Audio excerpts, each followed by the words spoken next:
Was the writer-artist on this book just totally crashing out while he was writing it? It's Plastic Man by Kyle Baker, and it's an absolutely hilarious series, super fun read, but also has some satire that goes pretty hard on what DC was doing in their comics at the time. So at this time, the higher ups at DC were trying to make it so the DC universe had more stakes, that it was dark and serious. This was the time when the book Identity Crisis came out, where it's revealed that this joke character, Dr. Light, wasn't actually a joke.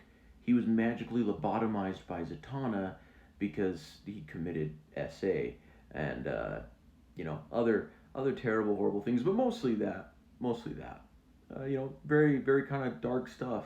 So in part of this run, they addressed what they had been doing with Plastic Man over in JLA, which was essentially fleshing out his history and backstory, making him less of a cartoon character. And so one of the first things that this writer and artist did in this book was create a whole story arc where he confronts this whole other family that he was supposed to have had and was terrible to. And after crazy nutso time travel adventure, they're just retconned away. Poof. All of this restoring Plastic Man to his rightful cartoony self. To further criticize Identity Crisis, he offed Billy Batson, had him die, and has like all this over the top dialogue about it.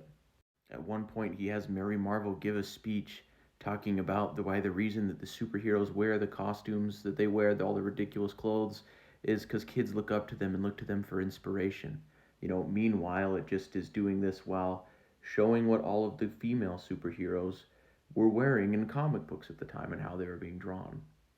It's kind of asking the question, is this really for kids? Are we really serious about this? Is this really that serious? He has Wonder Woman go on a rampage that I can't fully show here because it's a little more graphic for TikTok, but she repeatedly just kind of Ra's al Ghul in a very kind of comedic way. This was because she had offed someone in her own series at this time, Maxwell Lord. So yeah, there's plenty of jokes addressing continuity, how dark things were getting at DC. The issue where he like offed Billy Batson and had the whole funeral and everything was the final issue of the series, meaning that it likely got canceled. And so I can't help but wonder how much of this was just a joke and how much of it was crashing out. Because he goes pretty hard on all this in that final issue. Pretty hard. Overall, I highly recommend this series. A whole ton of fun. Great comedy, great art.